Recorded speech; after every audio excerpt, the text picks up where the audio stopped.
Assalamualaikum warahmatullahi wabarakatuh. Saya Devi Putri Yuliani dengan NPM 181106075 ingin menjelaskan tentang jenis-jenis kurikulum. Di sini, jenis-jenis kurikulum ada 3, yaitu yang pertama open kurikulum, dan yang kedua ada closed kurikulum, dan yang ketiga ada with kurikulum.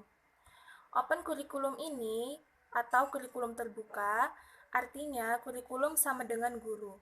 Guru memiliki kebebasan untuk mengembangkan kurikulum sesuai dengan keinginan dan kemampuannya. Kemudian yang kedua ada closed kurikulum, yaitu kurikulum tertutup. Artinya kurikulum sudah ditentukan secara pasti, mulai tujuan, materi, metode, dan evaluasinya, sehingga guru tinggal melaksanakan apa adanya. Kemudian yang ketiga ada with kurikulum atau kurikulum terbimbing. Artinya, rambu-rambu pengajar telah ditentukan dalam kurikulum ini. Akan tetapi, kurikulum masih diberi kemungkinan untuk mengembangkan lebih lanjut dalam kelas. Sedangkan Nasution mengatakan bahwa jenis-jenis kurikulum itu ada 3. Yang pertama ada separated subject kurikulum. Separated subject kurikulum telah dilaksanakan sejak lama hingga sekarang masih banyak dipertahankan mulai dari sekolah dasar sampai dengan perguruan tinggi. Setiap mata pelajaran disusun secara terpisah satu sama lain dengan waktu yang dibatasi dan dipegang oleh guru, baik oleh bidang studi maupun oleh guru kelas. Pada zaman Romawi, ada mata pelajaran yang harus dikuasai oleh peserta didik yang terdapat dalam The Seven Liberal Arts yang terbagi menjadi 2 kelompok, yang masing-masing kelompok berisikan 3 dan 4 mata pelajaran yang diajarkan secara terpisah, yaitu kelompok Trifum yang berisikan 3 mata pelajaran, gramatik, retorika, dan logika. Kelompok yang lain adalah kelompok Quadrium yang berisikan 4 mata pelajaran, yaitu aritmatika, geometri, astronomi, dan musik. Kemudian, tiap-tiap mata pelajaran tersebut berkembang menjadi anak cabang ilmu pengetahuan induknya dan berdiri sendiri atau bahkan menjadi prerequisite atau prasyarat untuk mata pelajaran yang berkembang berikutnya. Kemudian yang kedua ada correlated curriculum. Correlated ini berasal dari kata correlation yang dalam bahasa Indonesia berarti korelasi, yaitu adalah hubungan antara satu dengan yang lainnya. Sifat hubungan ada berbagai macam. Ada yang bersifat timbal balik, sebab akibat, ada yang dihubungkan dengan sengaja, tetapi ada juga hubungan yang secara kebetulan. Dalam perorganisasian kurikulum secara separated yang banyak kelemahannya, maka dicari pengorganisasian dengan cara lain, yaitu dengan cara digabungkan atau dikorelasikan 2 atau lebih mata pelajaran yang pokok bahasanya atau sub pokok bahasanya mempunyai tujuan pembahasan yang sama atau permasalahan yang sama.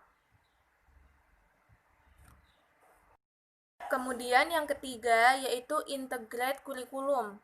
Integrate kurikulum atau kurikulum terpadu yaitu kurikulum yang bahan ajarnya diberikan secara terpadu. Misalnya, ilmu pengetahuan sosial merupakan fusi atau perpaduan dari beberapa mata pelajaran, yaitu sejarah, geografi, ekonomi, sosiologi, dan sebagainya. Dalam proses pembelajaran dikenal dengan pembelajaran tematik yang diberikan di kelas rendah sekolah dasar. Mata pelajaran matematika, sains, bahasa Indonesia, dan beberapa mata pelajaran lain diberikan dalam satu tema tertentu. Kemudian ada keunggulan dan kelemahan masing-masing jenis kurikulum. Yang pertama yaitu ada separat subjek kurikulum. Keunggulan separat subjek kurikulum ini adalah yang pertama, memudahkan guru sebagai pelaksana kurikulum. Dan yang kedua, bahan pelajar dapat disajikan secara logis, sistematis, dan berkesinambungan. Yang ketiga, organisasi kurikulum bentuk ini sangat sederhana, mudah direncanakan, dan mudah dilaksanakan, maupun mudah juga diadakan perubahan jika diperlukan. Selanjutnya, kurikulum ini mudah dinilai untuk mendapatkan data-data yang diperlukan untuk dilakukan perubahan seperlunya. Kelemahan-kelemahan separat subjek kurikulum ini adalah yang pertama, perkembangan dan pertumbuhan anak tidak harmonis. Yang kedua, kurang memperhatikan masalah-masalah yang dihadapi anak secara faktual dalam kehidupan mereka sehari-hari. Yang ketiga, cenderung statis dan ketinggalan zaman. Dan yang keempat, kurikulum bentuk ini sangat terbatas karena hanya menekankan pada perkembangan intelektual dan kurang memperhatikan faktor-faktor lain. Kemudian, keunggulan dan kelemahan dari korelat kurikulum. Keunggulan yang pertama yaitu adanya korelasi antara berbagai mata pelajaran yang dapat menopang kebutuhan pengalaman dan pengetahuan peserta didik berhubungan mereka menerimanya tidak secara terpisah-pisah. Dan yang kedua, adanya korelasi antara berbagai mata pelajaran memungkinkan peserta didik untuk menerapkan pengetahuan dan pengalamannya secara fungsional. Hal ini disebabkan mereka dapat memanfaatkan pengetahuan dari berbagai mata pelajaran untuk memecahkan berbagai persoalan yang dihadapinya. Kemudian, bahan pelajaran yang disajikan akan lebih dipahami. Selanjutnya, pemahaman murid tentang bahan yang diajarkan akan lebih luas. Selanjutnya, minat murid untuk mempelajari bahan pelajaran bertambah sehingga ia pun dapat mengasosiasikan pengetahuan yang diperolehnya. Selain itu, bahan yang disajikan lebih jelas dan lebih bermanfaat dalam kehidupannya. Kelemahan-kelemahan dari korelat kurikulum ini adalah yang pertama, kurikulum bentuk ini pada hakikatnya masih bersifat subjek konkret dan belum memilih bahan yang langsung dengan minat dan kebutuhan peserta didik serta masalah-masalah kehidupan sehari-hari. Kemudian, penggabungan beberapa mata pelajaran menjadi satu kesatuan dengan lingkup yang lebih luas tidak memberikan pengetahuan yang sistematis dan mendalam. Selanjutnya, keunggulan dan kelemahan dari integrat kurikulum. Keunggulan yang pertama yaitu segala hal yang dipelajari dalam kurikulum unit bertali erat dengan yang lain. Kurikulum ini sesuai dengan teori tentang belajar yang mendasarkan berbagai kegiatan pada pengalaman, kesanggupan, kematangan, dan minat peserta didik. Kemudian adanya hubungan erat antara sekolah dan masyarakat. Kelemahannya, kurikulum ini tidak mempunyai organisasi yang logis dan sistematis. Kemudian, pelaksanaan kurikulum ini, bentuk ini amat repot. Selain itu, dengan kurikulum bentuk ini tidak dapat dimungkinkan adanya ujian umum. Selanjutnya, ada faktor-faktor dalam organisasi kurikulum.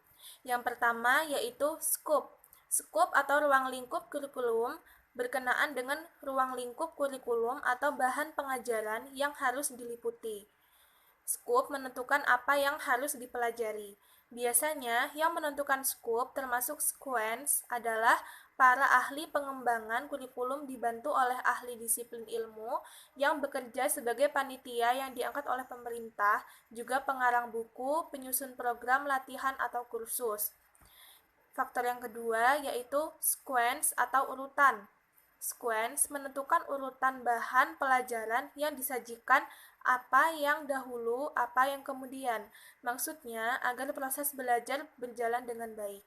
Sequence berkenaan dengan dua hal yaitu urutan isi atau bahan pelajaran dan urutan pengalaman anak dalam menghadapi bahan pelajaran tertentu. Faktor yang ketiga yaitu kontinuitas. Dengan kontinuitas dimaksud bahwa bahan pelajaran senantiasa meningkat dalam keluasan dan kedalamannya. Faktor yang keempat yaitu integrasi. Ada ide, bahan pelajaran terpadu berupa konsep, prinsip, masalah, membuka kemungkinan menggunakan berbagai disiplin secara fungsional. Faktor yang kelima yaitu keseimbangan. Keseimbangan di sini dipandang dari dua segi, yaitu yang pertama keseimbangan isi, yaitu tentang apa yang dipelajari, dan yang kedua ada keseimbangan cara atau proses belajar. Kemudian faktor yang terakhir yaitu distribusi waktu, yaitu mengenai berapa tahun suatu mata pelajaran harus diberikan dan berapa sekali seminggu, serta berapa lama tiap pelajaran. Sekian materi yang dapat saya sampaikan. Kurang lebihnya saya mohon maaf. Saya akhiri. Wassalamualaikum warahmatullahi wabarakatuh.